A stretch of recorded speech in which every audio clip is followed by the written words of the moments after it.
Now, tonight, it's very special because we're gathered here on this screen because of a global pandemic. That's why we can't meet in person tonight. And it's changed the lives of people across the world, as you all very well know. We're going to hear about the extraordinary stories of 9 Canadian doctors who became household names when they decided to step into the media spotlight to help all of us understand the science of COVID-19 and to navigate the hard questions on how to protect ourselves and our families. So I'm excited tonight to have 2 Canadian top journalists, Ian and Catherine. Can you please join me on stage? Hello. Hi, Jorge. Nice to see you. Hi, how are you? Great. I love your microphone. I recognize that microphone from somewhere. I don't know where. That's right. Ian Hanomansing hosts CBC's The National from Vancouver and is one of Canada's most recognized broadcast journalists. He was born in Trinidad, raised in New Brunswick, and he started his journalism career in Nova Scotia and then went to Toronto and is now in Vancouver, so a tour of the country.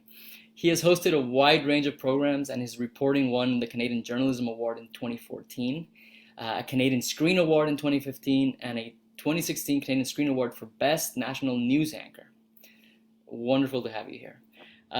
Catherine Gretzinger is an associate professor at UBC School of Journalism, Writing and Media, also an award-winning public broadcaster with the CBC, and she's a key member of the Global Reporting Center and a 𝗚𝘗𝘁𝗵𝗴 Teaching Prize winner. Also in 2018, Catherine was named as one of North America's top innovative journalism educators. Now they're going to be discussing Ian's new book, which is right here. It's wonderful. I suggest everyone runs and buys one. Buy a couple, actually. Share it with your friends and family. It takes us behind the scenes into the lives of those 9 Canadian doctors that I was mentioning earlier. And it's about the first few months of the pandemic. Of course, we also have copies at the library. So put in your holds early because there's a lot of holds on the book already. But if not, just get a copy. So Ian, Catherine, great to have you here. Please take it away. Thank you so much, Jorge. Really appreciate it, and the work that Candy's doing behind the scenes. Ian, Candy and I played soccer together when we were teenagers in 𝗏𝘗𝘗. Wow, fantastic. I know, the circles are small. That's why you always want to be nice to people, huh? So congratulations. Thank you very much. Yeah, it's still sinking in. I honestly, even though I wrote this book back in May and June, the idea of me being an author, I'm still enjoying seeing that word associated with my name. Not enough to be a host of a national broadcast and 2 national broadcasts with Cross Country Checkup and the National. You had to add to the list, huh? Well, it's been a lot of fun, and you know, as you well know, each of those media are different, and they use a different part of the brain and different talents. And it was really interesting after all these years to try something so different from radio and television. So I've enjoyed the process a lot. Tell me a little bit about the process, because you've got a full plate. You've got a family, 2 busy jobs. It's not a small thing to want to write a book in the middle of a global pandemic. What was going on for you, and what made you decide to go ahead and do this project? So it was in January, and the pandemic, well, I guess it started in March of 2020, but we first started hearing about what was happening in Wuhan in January of 2020. So by the time January of 2021 rolled around, we'd been with this story for about a year. And we had been interviewing people like Dr. Lenora Saxinger and Dr. 𝗚𝘗𝘁𝗵𝘴 and Dr. 𝘚𝘱𝘰 𝗏𝘐 for a year. Each of those doctors I interviewed back in January of 2020. And I was really feeling at the beginning of this calendar year that I wanted to know more about those 3 doctors and 6 others that I was interviewing quite a bit. I wanted to know where in Canada they'd come from, how they had ended up as infectious disease doctors, why they kept answering our calls, because we were calling them over and over again, and also what it was like to go from anonymity, because honestly, 2 years ago, I couldn't name you a single infectious disease doctor, to suddenly being a household name. So that was my motivation, and that's why I decided to write the book. So when you were looking across, I mean, there's healthcare workers coast to coast to coast, doctors stepping forward, taking media calls, educating the public. How did you decide on the 9 doctors that you chose, and what were you trying to figure out?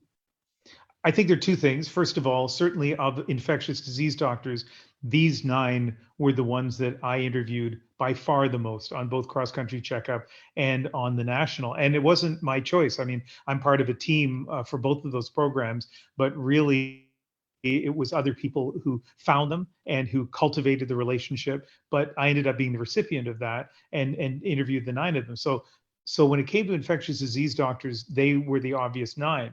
But why infectious disease doctors? Because we also interviewed family physicians, respirologists, vaccine experts, virologists, all kinds of different doctors.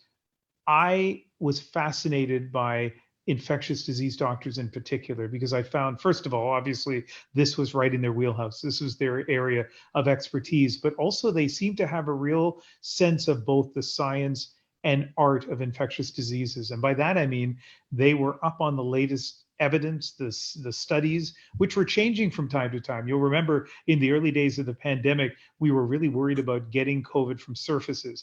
Fomite transmission is the term that I learned, we all learned. And then after a few months, it became clear that that wasn't really the primary way of transmitting the virus. But whatever the evidence was, they were very much aware of that. So that's the science part of it. The art part of it is figuring out how to communicate the right message to people about what they should do, how to balance anxiety with vigilance, how to balance going out and jogging outside and exercising, because that's really important, with being careful.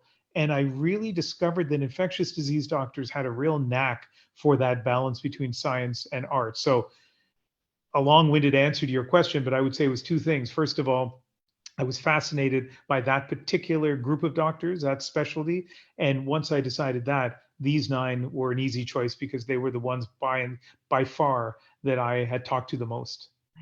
This is important to you that we touch on each of these different doctors because you've gotten to know them, as you suggest, so well. So I will go doctor by doctor and get you to give us a little snapshot. But when it comes to infectious disease, I was so taken by the writing that you did about trying to get into their heads about what drew them to infectious disease in the first place. Mm-hmm. What drew you to wondering more about the particular ways in which they think and operate in the world? I am impressed by smart people. I'm impressed by doctors. You know, I grew up surrounded by a lot of smart kids. Like I grew up in a small town in New Brunswick, and I've talked to some teachers that were there when I was in high school, and they said there's certain birth years that they remember, and the year that I was in the years I was in high school was one of those clusters of just very smart people, but not a single one of them. Well, so of that group, there were musicians that were with the Toronto Symphony, a lawyer who ended up working for General Motors, somebody who ended up being a public health professor at Columbia University and now McGill, like really, really smart people. Not a single one of them was a medical doctor. And I've always been fascinated by that combination of intelligence and hard work and dedication, public service. And then you add the years of specializing, and then you add specializing in a field that, as I say, most of us don't think about a lot, infectious diseases. All of that made me very fascinated to find out more. And just one quick thing I'd say is, as a hockey fan growing up, I knew like all these stories about various hockey players and how they, were rink rats, or they, their parents had built a backyard rink. I wanted to find the equivalent stories for these Canadian like academic superstars. What was what backyard rink did their parents create? And that, Catherine, is one of the things that I discovered. All 9 of them grew up in houses that were where science was really important and academic achievement was really important.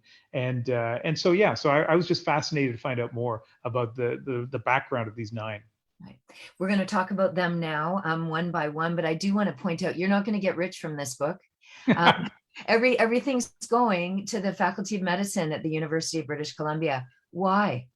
Well, I think because these 9 doctors have donated their time. Every single interview you see them doing, they don't even ask, as I say in the book, for a mug or a scarf. They just do it. And so I thought to myself, it would be unseemly for me to make money writing the book when it's about people who have donated their time. although I have to say, for anybody who's listening to this, who's thinking of writing a book, people should get paid for the most part for the work that they do. I'm lucky, right? I'm privileged. I have a great job, a day job. And so I could put some extra hours aside and I was fine. But if anybody who's part of this webinar is thinking of writing a book, you should get paid for your book. Well, I'm sure that the people at the Faculty of Medicine are hoping that it does really well. The book is called Pandemic Spotlight, Canadian Doctors at the Front of the COVID-19 Fight. And we're going to meet them right now through the stories that Ian is about to tell us. So I've got a whole list of them in front of me, and I'm going to start with Dr. 𝗂𝗓 𝗚𝗏𝘂. Dr. 𝗂𝗓 𝗚𝗏𝘂 is just a really smart, I mean, they're all smart, I guess. So I'm not going to say smart anymore. Just assume that they're smart. But he is a guy who, like so many others, grew up in a house where his parents were scientists. His dad was a biologist who ended up actually working on a couple of big Canadian stories when it comes to infectious illnesses. He was doing the testing in Walkerton, Ontario, and the Walkerton water tragedy is something that a lot of us know about. He also was a laboratory benchmate of some of the infectious disease doctors during the SARS outbreak.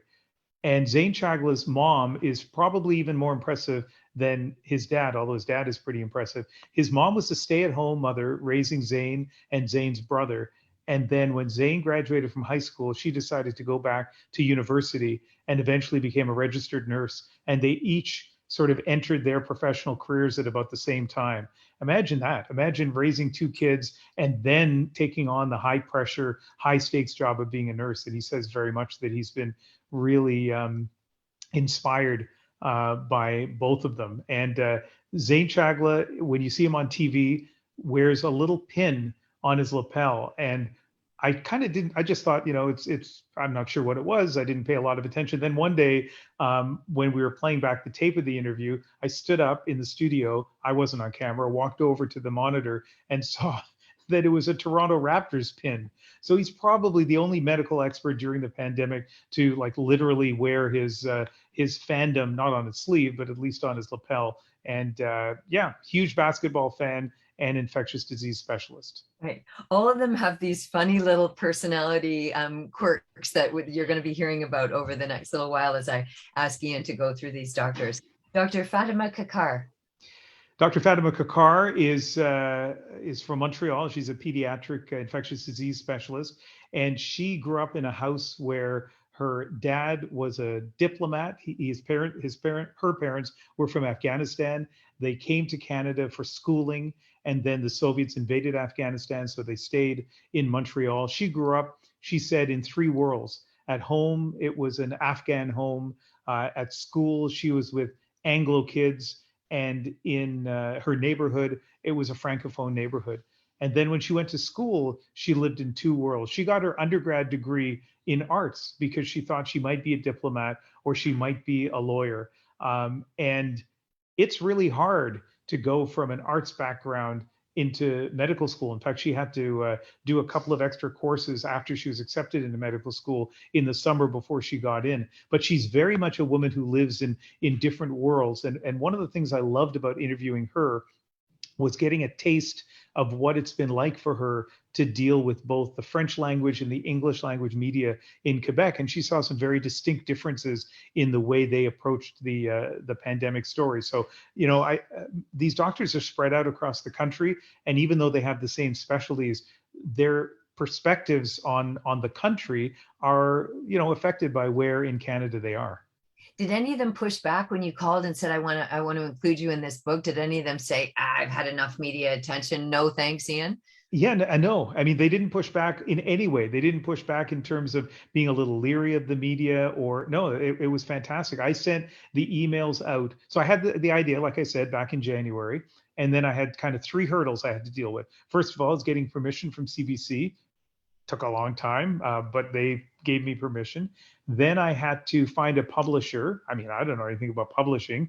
And Douglas McIntyre, you know, a well-known British Columbia name. So I literally sent an email to info@douglasmcintyre.ca. And I actually got an answer back. So that was that.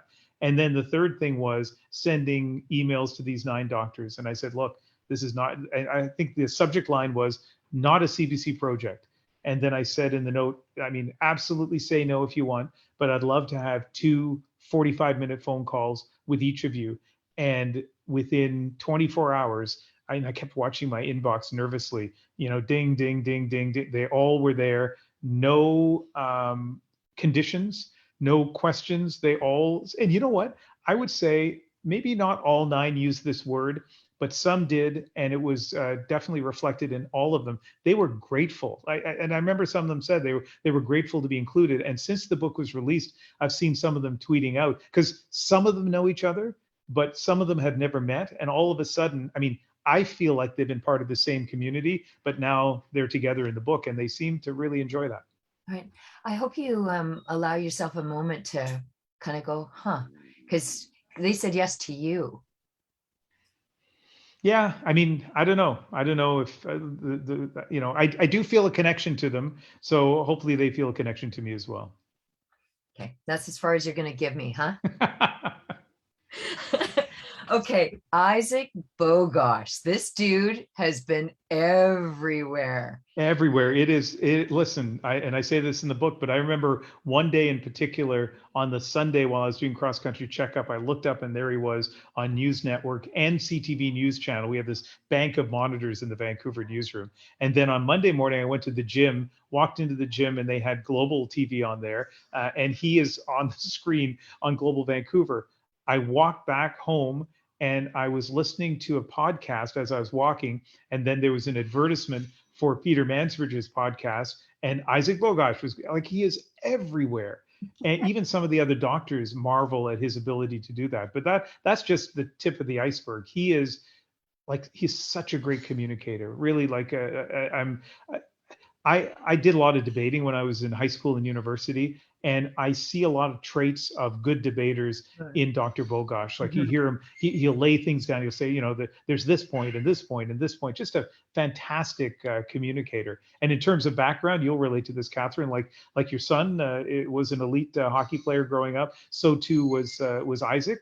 When I was a kid, I thought of, there were the jocks and there were the smart kids. But there's some people like Dr. 𝗏𝗏𝗏𝘃 that happen to live in both of those worlds. So he loved hockey, he loved science, but his hockey career kind of topped out by the time he graduated from high school, and he realized that science was going to be his path forward. Right. He's kind of like an ever-ready bunny, that guy, hey?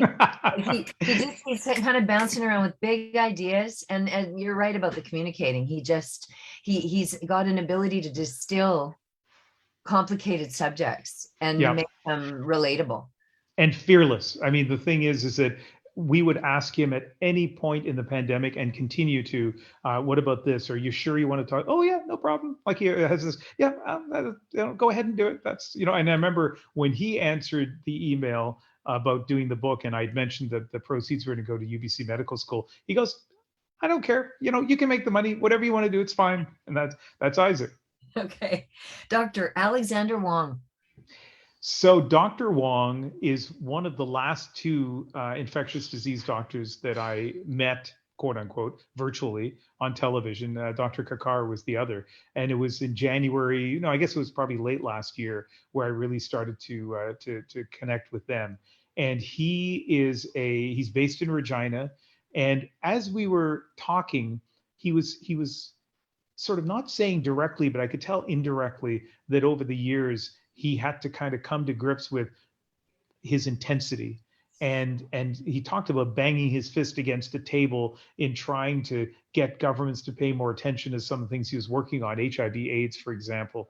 I never saw any of that. So I guess by the time COVID rolled around, he had kind of become a little bit better at dealing with these big challenges. But he does describe himself as a perfectionist and as somebody who can be very intense. And like all of these infectious disease doctors, they have been very much devoted to some of the sort of great medical infectious disease challenges of our time. And in his case, HIV/AIDS and Hep C. And he grew up in Southern Ontario. He spent some of his training in Windsor and then went to Detroit. And he said he learned a lot in those Detroit hospitals about income disparity on a level that he hadn't seen in Southern Ontario. but a level that he's seeing now in Regina. And since he's gone to Regina, he has learned a lot. He's taught himself, well, he's actually gone to courses to learn more about the impact of residential schools and intergenerational trauma on Indigenous people there. And he is very much an ally of Indigenous people in Saskatchewan. One quirk, he is the only doctor in this group of 9 who was named after a hospital. And his mother was an ICU nurse at the Royal Alexandra Hospital in Edmonton, where he was born, and after which he was named. It's kind of a nice little quirk to carry with Yeah. him, huh? Dr. Lisa Barrett. Now, she's an interesting one, too. She is, there's so many, like, so she's 6 feet tall.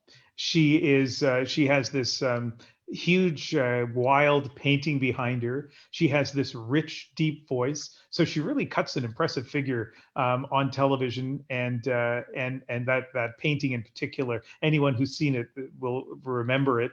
She does a lot of media in Atlantic Canada. She's from a little fishing village in Newfoundland called 𝗚𝗏𝘃𝗏, population, I think, 700. Her mom was the hospital administrator. She says it was the fortunate fishing village that had the fishing plant, the high school, and the hospital. And her mom was an administrator at the hospital. Her dad was a lab technician. She started working in the lab with her dad, working, quote unquote, when she was 9 or 10 years old. And that instilled a love of science in her. And when she was at Memorial University in St. John's, she worked really hard to get them to create a combined MD, PhD program. She got it. She ended up getting those combined degrees, and then ended up looking across the country for where she wanted to settle as an infectious disease doctor, and found her mentor, an infectious disease specialist in Halifax. And that's where Dr. Barrett is to this day, in Halifax. Right. The thing about her that I found so interesting is she's so down to earth. She seems so down to earth. You know, this is a brilliant person. This is an academic, but also someone who really has that communication ability, but also completely unpretentious. That picture that all of us have stared at now for however many months. Yeah. Would she say she bought it off some online site? It wasn't even a big fancy thing, but that's right. She was she was a grad student, and it wasn't even the painting. Like, she didn't even choose the painting as her background. It was the one place in her house that was properly lit, she felt. And so that's where she ended up doing it. And that painting literally gets fan mail in the Maritimes because people have seen it so much. Jeez. 𝗚𝗏 𝗛𝗏. He is the one doctor from British Columbia who is in this. And Dr. 𝗚𝗏𝗛𝗏 is also, well, had been, and there's an asterisk to this, but when I wrote the book, he was the only of the 9 that I had seen, because just as we were approaching the pandemic in early March of 2020, he came into our newsroom a few times back when that was still allowed. And I also went to Children's Hospital and interviewed him. He's a intensive care specialist at Children's Hospital, and he's also a professor at UBC with a specialty, obviously, in infectious diseases. And it was interesting, the interview with him, we were talking about, obviously, about COVID. And partway through the interview, like, I think in that first 45-minute interview, it was probably at the 25-minute mark, he said, well, you know, I said, is COVID scary? He goes, I mean, it's scary, but when you've dealt with Ebola, it seems a lot less intimidating. And I'm like, excuse me, Ebola? You dealt with Ebola? And years before, he had gone to Africa twice to help coordinate the national strategies in 2 different countries in dealing with Ebola. And he had lived through, you know, and people who are watching now can just, that word kind of strikes terror in people's hearts, and particularly when it was plaguing certain parts of Africa. I mean, the symptoms are so dire, and he was right in the middle of it and dealing with it. But what I mean, I was impressed, obviously, by the work he had done. He had been sought out to go there because he had this unusual twin specialty of intensive care and infectious diseases. But the other thing I loved, and this is characteristic of all 9, is that he didn't mention it until it came up in passing. I personally, if I had fought Ebola, it would have been the first thing that I would have said in the interview. But he just mentioned it incidentally. I doubt that, knowing you. I kind of oh, I would. Susie Hoda. Yeah, 𝗚𝘗𝘂 𝗚𝘗𝘠 is where can I even start with? Okay, well, the interesting thing about her, obviously a woman of science, a great communicator, but a musician, and her music turned out to be a really important part of her success. And again, this is something that she kind of mentioned. She talks about how shy she is, and I do get a sense of that. But And one of the things reserved. that helped her, pardon me. A little bit reserved. Yeah. You get And that. one of the things that helped her overcome her shyness in high school was that she and I think maybe 3 other friends, including her sister, were part of a cappella group called 𝗚𝘗𝘗𝘁.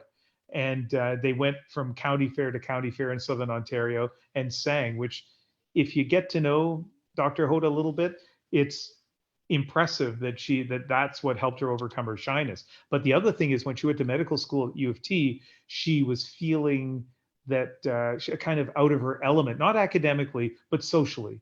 And she found it a very competitive place where on one assignment, for example, people had been hiding files that everyone was supposed to share. And she was kind of wondering, is this the right place for me? And she saw an ad for Daffodil, which I guess is a cancer fundraising event at the medical school. And they were looking for singers. And in particular, they were looking for soloists. And she auditioned and got that position, I think, in her first year.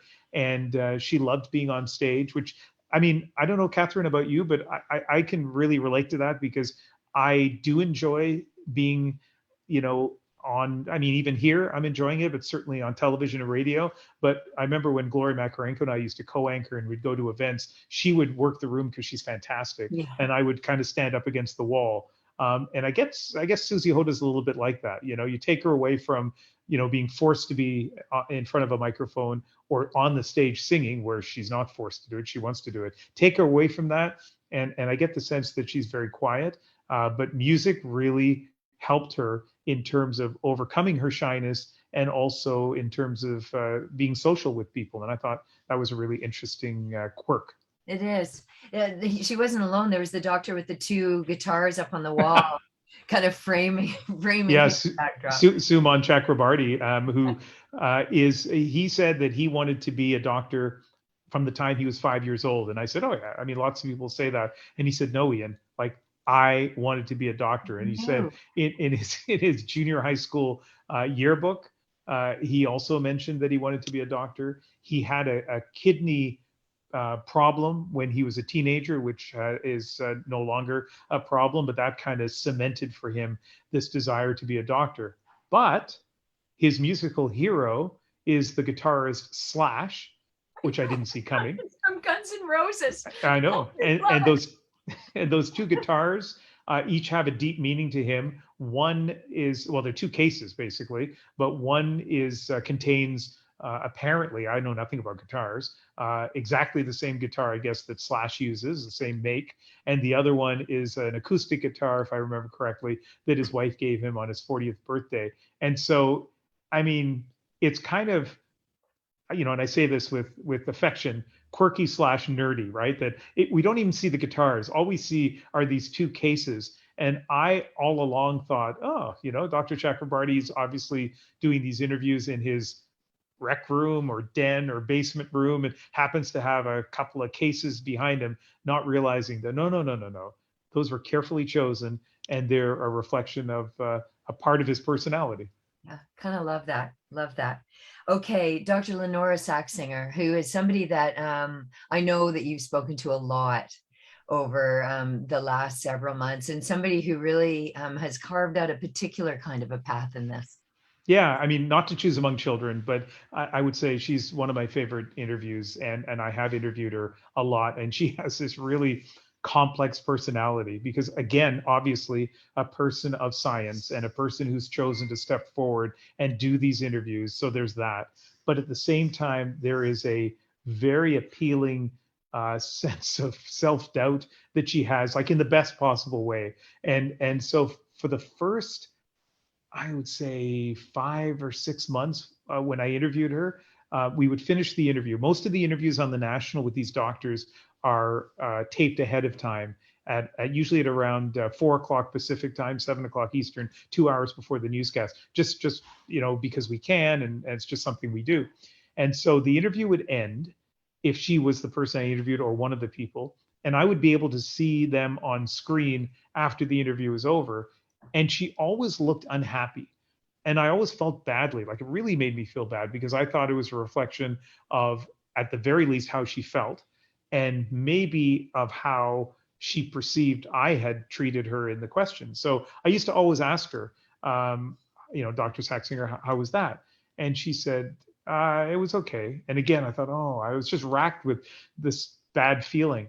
And it took a few months before I felt confident enough to actually say to her one time, like, is everything okay? And then I discovered that nothing is ever okay for her. And again, I say this in the most affectionate possible way. She's always questioning that. She doesn't like watching herself on TV.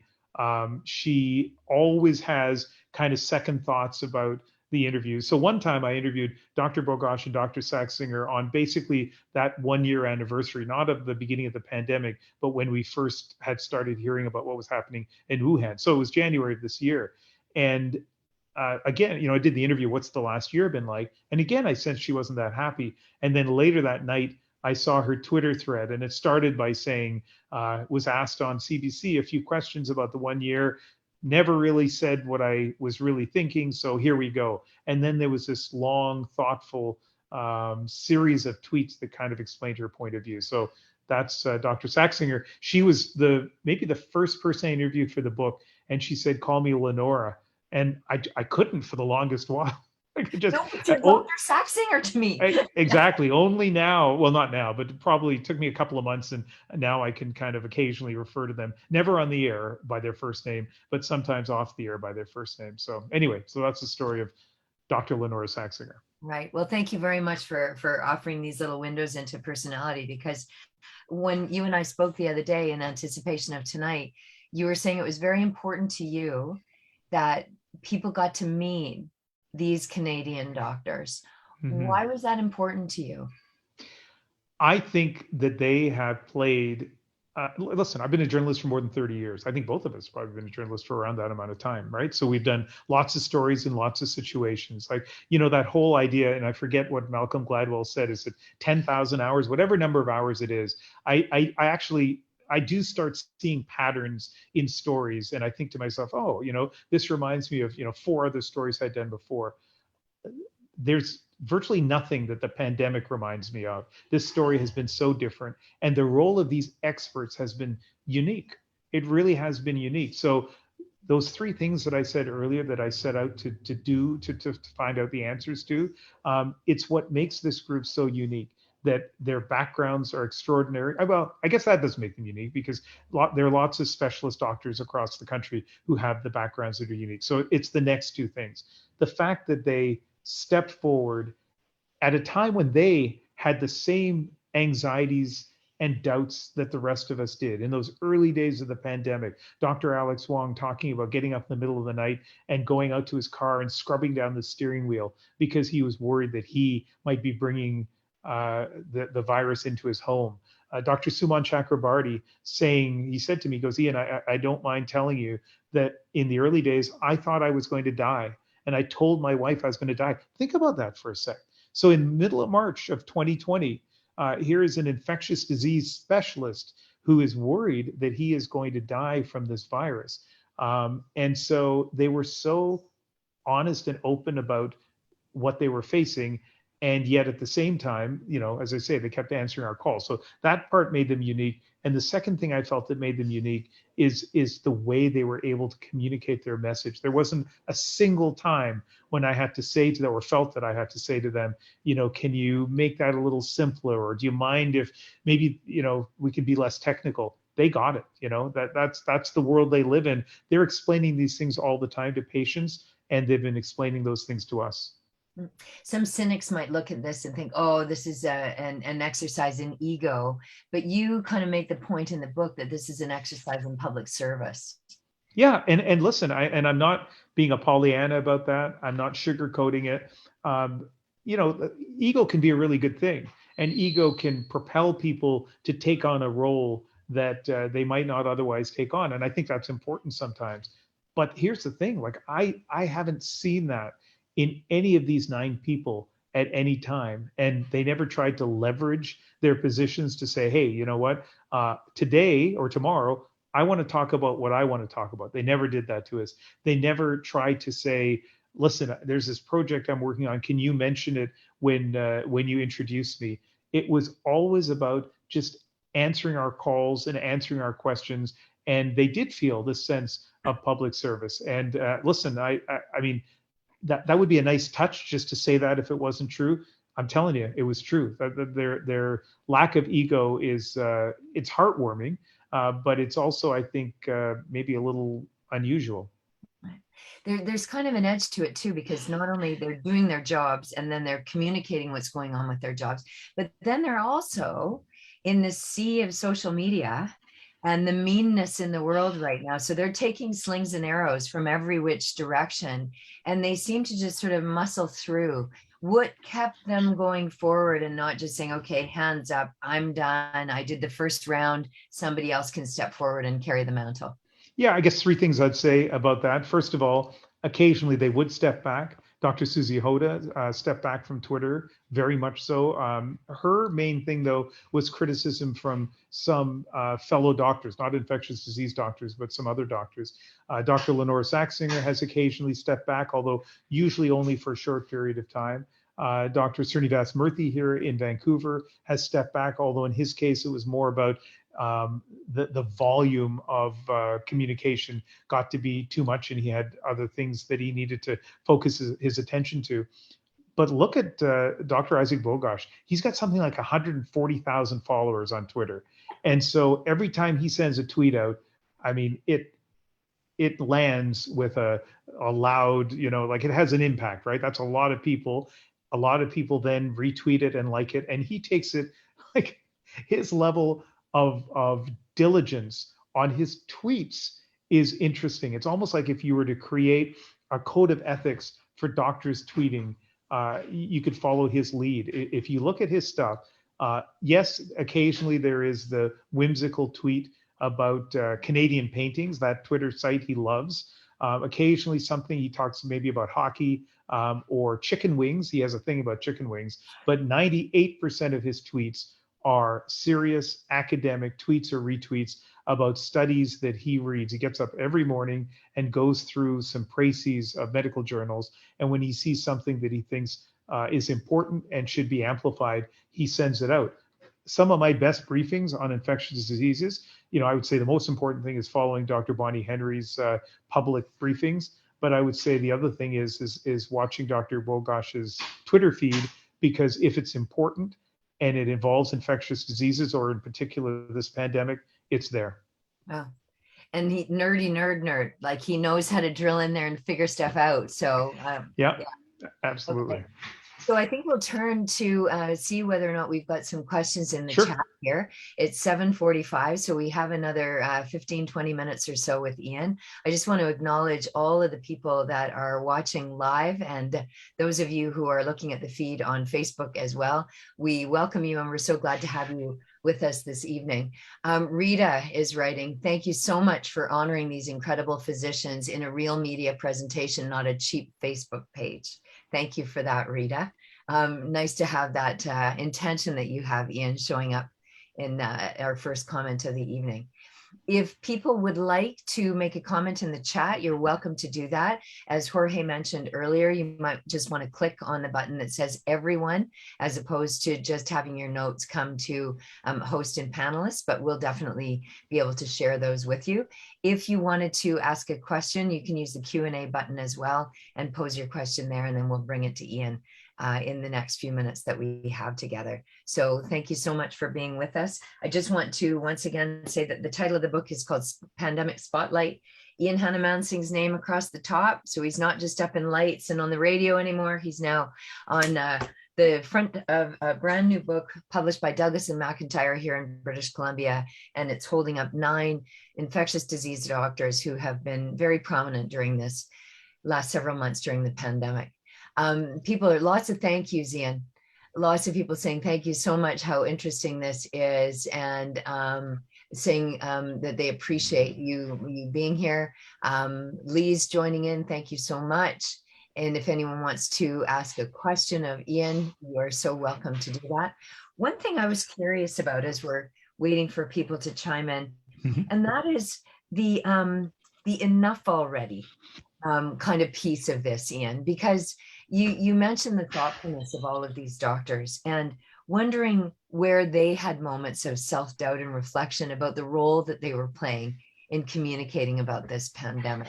I can honestly say I never got the sense that they ever had that level of doubt. They definitely had moments, I think, with social. I don't even think all of them had moments with social media where they had doubts. But social media, we were talking a little bit about it before, can be obviously a very rough place. Although let me talk about that for a second, because none of them complained about social media to me. But then when I started asking them questions, they would talk about their experiences. But even at that point, they didn't say anything about like bad experiences. And so I kept digging at that, because I said, I think it's important to hear that. And so a couple of examples I'll give you that I think are telling. Dr. Lisa Barrett in Halifax said, I think she said to me, 95% of my emails have been warm and generous and supportive. And I said, okay, well, what about the other 5%? She said, some of it is critical. I would say I probably didn't get any more than 5 death threats. And I'm like, okay, that's 5 death threats. And she had this, warm laugh, and she kind of chuckled. She goes, yeah, but really only one of them was concerning enough for me to call law enforcement. And, it made me realize, and there was kind of similar stories from other doctors. I think part of it is because they deal with people all the time. And I guess it's true of a lot of doctors in pressure-filled, difficult situations. They have pretty thick skins, and they also have a pretty good sense of what is unpleasant as opposed to actually potentially dangerous, But having said that, at least, let me think, 1, 2, 3. Yeah, I would say probably 4 of the doctors have had threats that have come into them that were serious enough to call police. So obviously distressing and unacceptable, but worth noting. Very, very much so. One other note on the social media bit that I thought was really interesting is here are these doctors with these vast experiences in medicine. They've got all of this academic knowledge and practice.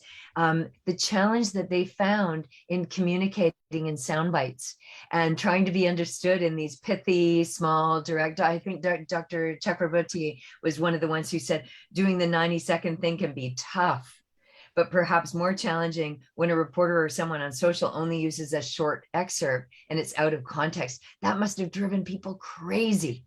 Yeah, and so, for example, one of the things, so social media did give them an opportunity to kind of get their message out.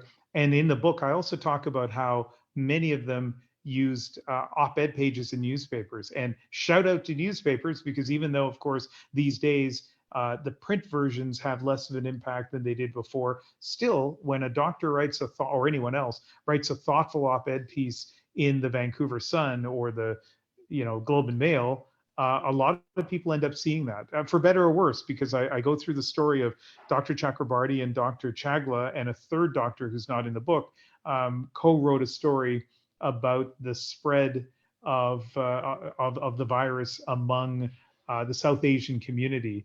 And a lot of people were very critical of what they wrote. And I remember having multiple people sharing that op-ed piece with me. So they did manage to get quite a bit of profile that way. I'm looking at some of the questions, Catherine, that are coming in. And one of the people asks, let's see, Carola, I hope I'm pronouncing your name right, is communication a particular skill that is a requisite for infectious disease specialists? And there was another similar question here. I'm trying to, oh yes, from, I guess, did these specialists get communications training? Is that a particular skill? I don't think they got any particular training, but one of the things I discovered about them, and Catherine, you're teaching broadcaster journalists all the time, this will warm your heart, they pay attention to what they do. Even though Dr. Saxinger doesn't like watching herself on TV, they do pay attention to the feedback that they get. And I think it's made them better communicators. But one of the things I mentioned in the book is that when I talked about how good infectious disease doctors were, somebody tweeted in response and said they were married to an infectious disease doc, and I don't know if it was a male or female who had replied, but said that their spouse learned how to explain complex things to people all the time, right? And so those communication skills are just something I guess you develop in that specialty. Right. Somebody in the chat was mentioning that the experience that they've had has doctors not being particularly good communicators. So differentiating between these infectious disease docs and others. Interesting to learn about these doctors and to know the names of some of the public health officers and people who don't know them and didn't know them before. We really are getting this whole new appreciation for putting that out joy. Very interesting. Looking forward to reading the book and someone acknowledging and appreciating that the funding is going to go to UBC Medical. And so congratulations again on that, Ian. Does either of you think there is more optimism in Canada than in other countries with regard to the pandemic? Yeah, I don't know about optimism, but I'll tell you this.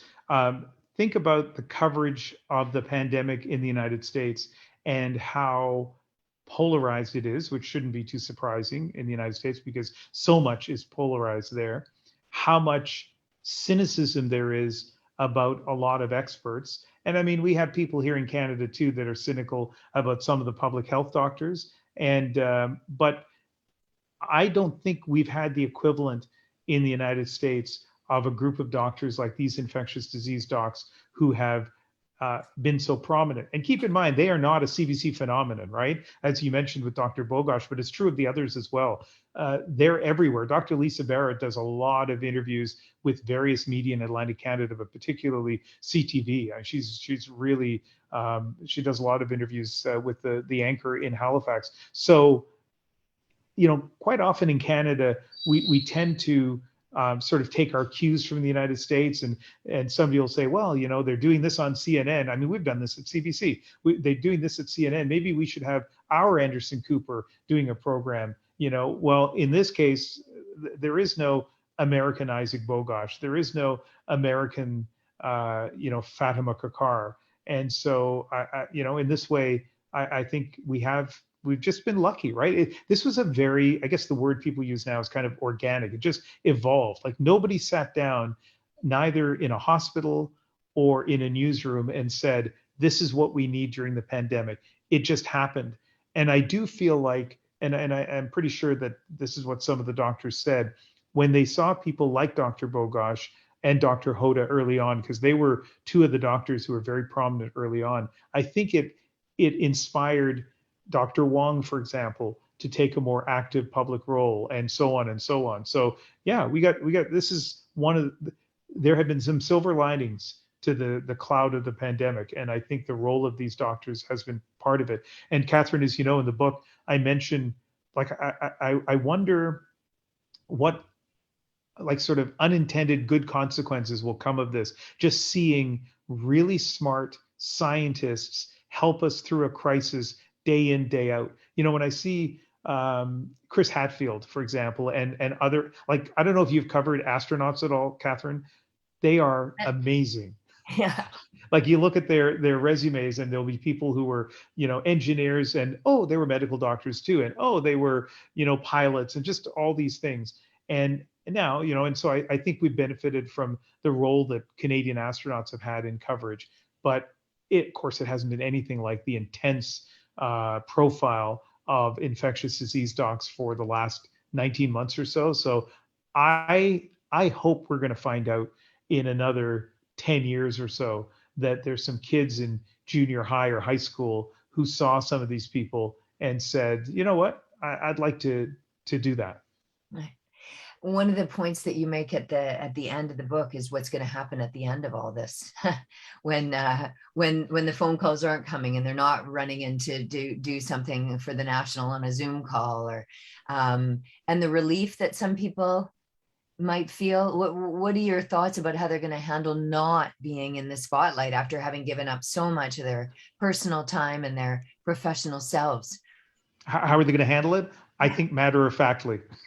I think that's the thing. Like, I don't think it'll be relief, because I don't think that they feel a burden with doing this right now. But I don't think it's going to feel like a letdown, because it's just something they do. Like it, I mean, that's why that question is so interesting. Like it's not, I think you think of people who love to act, for example, and they end up, they may be teachers or lawyers or whatever it is, but they go and they act on the weekends in a community theater stage, and because they love it, they love being on stage, and they love the elation. I don't get the sense with these doctors that this is like a something that they love to do, that they want to do this, or that they dread it. I think it's like, oh yeah, okay, got this call, gonna do it, and then they all talk about, but I quote Dr. 𝗚𝗏𝗏𝗏𝗏 as saying that he'll be very, very happy when they slide back into anonymity after this is over. And can you imagine that? Like a world without Isaac Bogosh? I personally right now cannot imagine that world. We'll see. We'll see. Who knows what is going to happen? But it is interesting for people to sort of think about the humanity of the doctor in all of this. That's one of the things that I was sort of struck by in finishing it up, and just thinking upon closing the book at the end, and thinking how there's a thing that they do, and there's an intention that they had and a purpose that they're trying to serve. But then there's that very personal choice that each one of them are making to sort of go above and beyond. But the relentlessness of that and the period of time, it is kind of like you shake your head and think, really? Like, wow, this is but I absolutely, Catherine. But I think also, I mean, part of this is the world that they live in, right? That the academic rigor that and professional rigor of being a medical student and then being a doctor, being that, like, the closest I've ever seen of this is watching ER. So I don't know what it's like in real life, but kind of being woken up night after night in the middle of your sleep while you're on call. And that's the other thing. Like, we'd interview these doctors and they'd be on call and they'd say, yeah, I'd be available at 7 unless I'm in the hospital. So, kind of work around that. But I think, yeah, they're just used to working really, really hard and compartmentalizing their lives, right? That they're just used to, 2 hours to do this, half an hour to do that. Dr. Bogosh says that if he looks at his day, the amount of time he ends up dealing with the media, I forget the percentage he gives, but he says it's just a tiny slice of the pie. And that's what their lives are like, right? They, it reminds me a little bit of student athletes. Like, I've heard of, student athletes talk about the discipline that they have in university, because the only way you can still do your studies and practice and play games and have a social life is you need to, like, have every day regimented. And that's what these guys do. And I guess they'll have a little bit more time to play pickleball or frisbee or whatever when the pandemic finally ends. Right. Well, you can't exactly, when you're an infectious disease doctor, pack up and go home in the middle of a pandemic. This is your life. The big story came, and your choice is to participate or participate. So yeah, this is their moment. Exactly, right? Like, this is the thing that and it's funny, you think like emergency room docs are busy all the time, but when there's a massive catastrophe, that is their moment. Code orange at the hospital, everybody comes in, but it's for a short period of time. Most other specialties, as critical as they are, cancer, cardiac, but it's probably a constant amount of work. When you're an infectious disease doc, and again, this is something that never would have occurred to me 2.5, 3 years ago, but when you're an infectious disease doc, every once in a while, it's your time, and this is their time. Right. Ian, thank you so much. And thanks to all of the people who joined us this evening. And it's being recorded, so you'll have an opportunity to watch it later on as well. The book, one more time, is Pandemic Spotlight: Canadian Doctors at the Front of the COVID-19 Fight. And it is put together by Ian Hanomansing and published by Douglas and McIntyre right here in British Columbia. Thanks to everybody for participating. Thanks to the doctors for allowing themselves to be featured in the book. And when I told my daughter that tonight's my event with Ian, she said, "Oh, lovely." And I said, what do you mean by that? And she said, he's just the best. And she's So, so you know what? Now you've kind of stolen my thunder here, because I was about to say, like, I think the people who are watching this know this anyway. You're a fantastic interviewer, and one of the things that makes you fantastic is you're really generous as an interviewer. And I was going to say this even before you told that story about your daughter. So listen, you've made it really fun, and thank you very much, Catherine. Ian, I'm such a fan. Thank you very much. And Jorge, thank you for inviting us this evening. And I really appreciate all the work that the Vancouver Public Library does to make these events go off without a hitch, and to welcome us every time. Thanks, Jorge. Thank you. And Jorge, before you jump in, besides my thanks, let me also say to the people who are still watching, Jorge kind of like sort of insulated me early on when he said, "Oh, we just had some internet problems." It was all me. I was incapable of connecting on Zoom. That's why we were late. And Jorge, thank you for not outing me early on. Of course not. These TV guys, Jorge, Yeah. they always have technical people to do their thing. Exactly. Okay. I was gonna say you both stole my thunder, because I was gonna say that you were so generous with the interview, and it was such a wonderful thing to listen to. Such rich topics, and you're both phenomenal in jumping on stage and doing this for us. So thank you so much for being here. Thank you, Jorge. Yeah, and thank you everyone in the audience for spending the evening with us. As Catherine was saying, we recorded this on the Facebook page. So if you want to share it with friends and you think that some people might want to watch it afterwards, it's on the library's Facebook page. So Candy's going to share a link in the chat right now, so you can click on that. So the other thing to say is that we are a public institution, so we do programs that work for you. So we would love your feedback. We're going to share a quick form. It'll take you about 1 minute to fill it out. It's a quick survey, and I promise you it doesn't go into a black hole of the internet when you reply. I actually read those replies, and we adapt our programs based on what you tell us. Now, quick note to say that if you enjoyed your evening tonight, we have a couple of events that I want to tell you about coming up next week. To celebrate Islamic History Month. So on Wednesday, at the same time, 7 p.m. on Wednesday, we're going to host writer and filmmaker Omar Mouallem, and he's going to be presenting his book, Praying to the West, which is a book that gives us a glimpse into how various Muslim communities across the Americas have shaped the continent. It's an exciting book, so that's 7 p.m. next Wednesday. We're sharing the link there. And then on the same week on Friday, we're hosting a discussion and a showcase about modest fashion design for Muslim women, with two fashion designers who are going to delve into definitions of beauty and cultural representation for Muslim women in fashion. So please join us for that next week. That's all I got now. Thank you, Ian. Thank you, Catherine. It was wonderful to have you on stage. And thanks, everyone, for joining us. Thank you so much. Good night, One everyone. last thing, we're going to keep the event open for a few minutes just in case people want to click on the links, but Catherine, myself, and Ian are going to leave the stage, and the event's going to stay open for about 3 or 4 minutes, so feel free to click on all the links and keep those tabs open on your browser for later. See you all. Okay. Goodbye. Have a good night. Thank you.